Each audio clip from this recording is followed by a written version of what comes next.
নিজের কাছে পরিষ্কার থাকলে পৃথিবীতে কে কি মনে করলো তাতে কোনো কিছু যায় আসে না। কথাটার সাথে আমরা কিন্তু সবাই পরিচিত।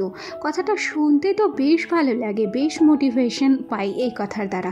তবে কথাটা বাস্তবে কতটা প্রযোজ্য হয় আমাদের সবার ক্ষেত্রে, হয় না তো, তাই না? চলো অনেক কিছু আলোচনা করব ভিডিওর মধ্যে। সবে তো ভিডিও শুরু, আর এখন যদি শুরুতেই তোমাদের কাছে আমার পরিচয়টা না দিই তখন তোমরা আমাকে কিভাবে চিনবে? নমস্কার, আমি রিমি, নদিয়া জেলার খুব ছোট্ট এবং সুন্দর একটা গ্রামের গ্রাম্য গৃহবধূ। তবে বর্তমানে যখন আমার ঠিকানাটা একটু চেঞ্জ হয়েছে তখন নদিয়া জেলারই একটা ছোট্ট গ্রামের মেয়ে। কেন বলো? বাবার বাড়ির থেকে যেহেতু ভিডিওটা করছি তাহলে এখানকার মেয়েই তো হলাম, তাই না?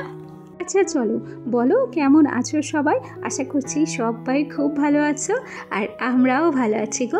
আজকে আমার আরও একটি নতুন ব্লগে তোমাদের সবাইকে অনেক অনেক স্বাগত জানিয়ে ব্লগটি শুরু করছি, আর আশা রাখছি ব্লগটি তোমাদের ভালো লাগবে। প্রচণ্ড গরম পড়ছে রাত্রে না, এই পাকা ঘরটাতে সত্যি কথা বলছি 2-3টে ফ্যান চালিয়েও থাকা যাচ্ছে না। সেই জন্য আজকে আমি টিনের ঘরে ঘুমিয়েছিলাম। তাই সকাল সকাল উঠে বাসি কাজকর্ম বলতে বাবার বাড়িতে সেমন কোনো কাজ নেই। বাসি নাইটিটা চেঞ্জ করেছি, ব্রাশ করেছি, ছেলেকে ব্রাশ করিয়েছি, টুকিটাকি যে কাজকর্মগুলো থাকে সেগুলোই সেরে সোজা এ ঘরটাতে চলে এসেছি। আর এ ঘরটাতে এসেই প্রথমে জানালা দুটোকে খুলে নিয়েছি। কেন বলো তো? ঘরটা তো রাত্রিবেলা প্রচণ্ড গরম হয়। এখন সকাল সকাল যদি জানালা দরজাগুলো খুলে না দিই তাহলে ঘরের মধ্যে একটা ভ্যাপসা পোড়া গন্ধ বেরোবে। তো যাই হোক, ও ঘর থেকে সোজা চলে এসেছি এ ঘরে। আর এ ঘরে এসেই চা বসিয়ে দিয়েছি। আমাদের বাড়িতে 3বার করে চা হয় গো। একবার ভোর 5:30টায় হয়ে গেছে চা, সেই চাটুকু খেয়ে বাবা কাজে বেরিয়ে গেছে। আর তারপর আমি একটু দেরি করে উঠি, আর আমার চাটা আমি নিজেই করে খাই। আর এই যে কাঠের চামচটা দেখছো, এই চামচটা না অনেক দিন আগে আমার বর যখন দীঘা গেছিলো সেখান থেকে এনেছিল। চামচটা খুব বেশি ব্যবহার করা হয় না, তবে ইদানিং কি যেন মনে হচ্ছে, খুব শখ হচ্ছে যে কাঠের চামচটা একটু ব্যবহার করি। সেই কাঠের চামচ মেপেই একটু চিনি দিয়ে নিলাম। আর ওদিক থেকে চাপিয়েছি কিন্তু দুধ চা। আর ওই দিকে ছোট্ট একটা গামলা দেখছো, ওই গামলাতে ছেলের জন্য দুধ গরম করতে বসিয়েছি। সকাল সকাল টুকিটাকি নানান কাজ করেছি, আর সেই কাজের ফাঁকে 1 গ্লাসের জল খাবো সেটার কথা মনেই ছিল না। সত্যি কথা বলতে কি জানো, সকালবেলা উঠে আমি কিছু করি আর না করি অন্তত করে 1 গ্লাস জল তো খেয়েই নিই, আর তারপর উঠেই কিন্তু বাসি ঘরটা ঝাড় দিয়ে দিই। এটা আমার অভ্যাস। তবে বাবার বাড়ি এসে অভ্যাসটা একটু হলেও পরিবর্তন হয়ে গেছে। ওই যে বললাম, ভুলে গেছি। যাই হোক, গল্পে গল্পে ছেলের জন্য দুধটা রেডি করে নিয়েছি, আর ছোট্ট একটা কাচের গ্লাস মেপে নিয়ে নিয়েছি কর্নফ্লেক্স। কেন কি দুধের পরিমাণটাও অল্প, তো সেই জন্য কর্নফ্লেক্সের পরিমাণটাও অল্পই দিয়েছি। আর এদিক থেকে এই যে দুধটা দেখছো, দুধ চাটিকে কিন্তু ছেঁকেও নিয়েছি। তবে সত্যি কথা বলি, আজকে না আমার এই দুধ চায়ের কালারটা একদম পছন্দ হয়নি। কেন কি বলো তো? আমার শ্বশুরবাড়িতে আমি যে চাটা খাই, আমার বাবার বাড়িতে কিন্তু সেই চাটা খাই না।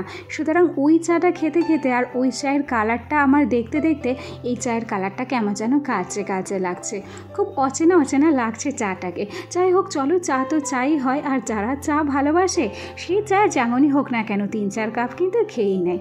আর আমি সত্যি কথা বলবো, চা খেতে ভীষণ পছন্দ করি, সেটা তোমরা অনেকেই কিন্তু জানো। যাই হোক, চাটুকু খেয়ে সোজা চলে এসেছি পাকা ঘরের দিকটাতে। ওই যে মিনি শোকেসটা ছিল, মিনি শোকেসের এই যে লাল কাপড়টা দেখছো, অ্যাকচুয়ালি কি বলো তো, এটা হচ্ছে ব্লাউজের পিস। তো অনেক দিন হলো এটাতে ধুলো জমেছিল, এটাকে গতকালকে মাকে দিয়েছিলাম, মা ধুয়ে দিয়েছিল। আর আজকেই কিন্তু মিনি শোকেসের উপরটাতে কাপড়টাকে আমি বিছিয়ে নিয়েছি। আর আগে যেমন দেখতে যে এই শোকেসের এই জায়গাটা একটা খিচিমিচি করে সাজিয়ে রাখতাম, এখন তার একটু হলেও পরিবর্তন করেছি। আমি ভেবেছি একটু ফাঁকা ফাঁকা করে জিনিসটাকে সাজিয়ে দেখি না, যে জায়গাটুকু কেমন লাগে দেখতে। যেন মাঝে মাঝে ঘরের জিনিসগুলো একটু এদিক ওদিক করে সাজাবে, ঘরটাকে বেশ নতুনের মতো দেখতে লাগে। তো দেখলাম না, হালকা করে সাজানোর পর জায়গাটা কিন্তু বেশ পরিষ্কার পরিচ্ছন্নও লাগছে, আর আগের মতো ঘিচিমিচিও লাগছে না। ওদিক থেকে মানি প্ল্যান্টগুলো দেখেছো, সেগুলো কিন্তু বেশ ভালো গ্রো করেছে। তো গাছ হোক কিংবা বাচ্চা কাচ্চা, এদের গ্রোথটা না সবসময় যদি এদের কাছে থাকা যায় তাহলে বোঝা যায় না। যেমন আমার ছেলের কাছে আমি সব সময় থাকি, থাকি ওর গ্রোথটা কিন্তু আমি বুঝতে পারি না। অপরপক্ষে অন্য একটা বাচ্চা যদি 2-3 মাস পরে দেখি তার গ্রোথটা কিন্তু বেশ ভালো করে লক্ষ্য করতে পারি। এটা কিন্তু একা আমার ক্ষেত্রে নয়, সবার ক্ষেত্রে একটু বুঝে দেখবে। গাছেদের ক্ষেত্রেও কিন্তু ঠিক সেরকম। এতদিন গাছগুলোর কাছে ছিলাম তখন বুঝতে পারতাম না যে তারা বড় হচ্ছে কি না। যেই মাসখানিক কি 1.5 মাস মতো ছিলাম না, 1.5 মাস পর বাবার বাড়ি এসে দেখছি যে না, তারা কিন্তু বেশ ভালো গ্রো করে গেছে। এটাই হয় আমাদের সাথে, তাই না? যাই হোক, তোমাদের সাথে বক বক করতে করতে ওদিকের কাজগুলো তো কমপ্লিট করেই ফেলেছি। আর এই যে আমার ছোট্ট যে ডাইনিং টেবিলটা আছে ঘরের মধ্যে, সেই টেবিলটাকেও কিন্তু আজকে অন্যরকমভাবে সাজিয়েছি। সচরাচর তোমরা দেখতে যে এই টেবিলটার উপরে একটা বাস্কেট থাকতো, আমার ছেলে জামা কাপড় থাকতো আর কিছু মানি প্ল্যান্ট, সেগুলোকেও কিন্তু একটু অন্যরকমভাবে সাজিয়ে নিয়েছি। চলো এ পর্যায়ে একটা কথা না বললেই নয়, আমার যে সমস্ত বন্ধুরা প্রথম থেকেই আমার সাথে আছো, পাশে আছো, তোমাদেরকে অসংখ্য ধন্যবাদ জানাচ্ছি।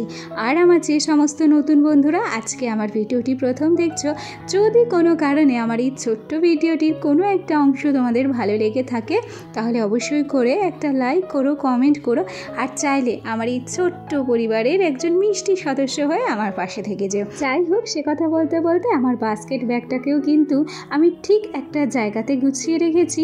আর তারপর এই যে বিছানাটাকে একটু গুছিয়ে নিচ্ছি। আসলে বিছানা আমাদের মেয়ে মানুষের কাছে এমন একটা জিনিস যেটা টান টান করে না পাতলে আমাদের সঠিক মনের তৃপ্তিটা হয় না, তাই না বলো? আগে এ পর্যায়ে তোমরা অনেকেই হয়তো ভাবছো যে সত্যি সত্যি কি আমি বাবার বাড়িতে এত কাজ করি? হ্যাঁ গো, প্রথম কথা বলে রাখি, এটা আমার বাবার বাড়ি নয়, এটা আমার মামার বাড়ি। আর মামার বাড়ি হোক কিংবা বাবার বাড়ি, বাড়ি তো বাড়িই হয়, আর সেখানকার কাজ কিন্তু কাজই হয়। তাই গ্রামের খুব সাধারণ ঘরের মেয়ে হিসেবে আমার একা হাতে দশভুজার মতো কিন্তু আমি সমস্ত কাজ গুছিয়ে করি। মা রান্না বান্না করে আর টুকিটাকি ভোরবেলার যে কাজগুলো সেগুলো করে, আর তারপর বাদবাকি এই ঘরের সমস্ত কিছু গোছানো গাছানো পরিষ্কার থেকে শুরু করে আর আমার সেই চঞ্চল বাচ্চাটাকে একা হাতে সামলানো, হলো না দশভুজার কাজ, এগুলো কিন্তু আমিই করে থাকি। এই যে ভোর 5টা থেকে শুরু করে রাত 10টা 11টা 12টা, এর কমে আমার কিন্তু ছুটিই হয় না।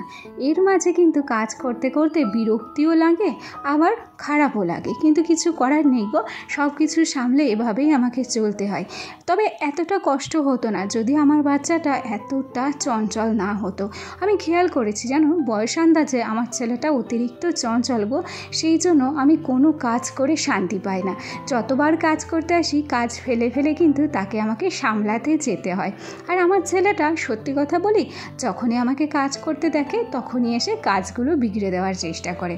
আসলে অস্থির বাচ্চারা না এরকমই হয়, তাই না বলো? আমি জানি না গো কার কার বাচ্চা শান্তশিষ্ট, তবে শান্ত বাচ্চা দেখলে না আমার ভীষণ ভালো লাগে। তখন আমি ভাবি যে ভগবান, আমার যদি একটা শান্তশিষ্ট বাচ্চা হতো আমি আরও কত কাজ করতে পারতাম। আগে চলো ছাড়ো সেসব কথা, ওদিক থেকে গল্প করতে করতে ঘরটাকে কিন্তু মুছে নিয়েছি। আর তারপর সোজা চলে এসেছি রান্নাঘরে। আজকে সকাল সকালই মাছওয়ালা চলে এসেছিল, সেখান থেকে একটু কাটা মাছ নেওয়া হয়েছিল। মা এদিকে একটা উনুনে মাছ ভাজা বসিয়ে দিয়েছে আর ওদিকে মাছের তেল রান্না হচ্ছে, আর তার সাথে সব রকম সবজি দিয়ে একটা তরকারি হবে। যাই হোক, এ পর্যায়ে সোজা একটু রাস্তার দিকে চলে এসেছি।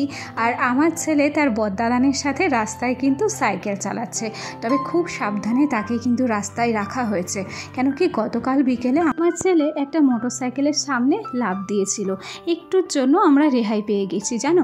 যাই হোক, গল্প করতে করতে এ পর্যায়ে রেডিও হয়ে গেছি আর যাব একটু তেহট্ট, সেখানেই ভিডিও অফিসে একটা কাজ আছে।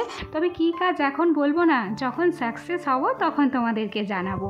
পর্যায়ে আমার ভিডিওটা তোমাদের কেমন লাগলো কমেন্ট করে জানাতে ভুলো না। হ্যাঁ, যাই হোক, ওদিক থেকে আমার ছেলেকে রেখে যাব আমার কাকার মেয়ের কাছে, সেই জন্যই একটু ব্যস্ত হয়ে যাওয়া, আর যাতে তাড়াতাড়ি করে চলে আসতে পারি। তাহলে চলো, আমার আজকের ভিডিওটা এখানেই শেষ করছি। আগামীকাল আবার দেখা হবে। সবাই ভালো থেকো, টাটা সবাইকে।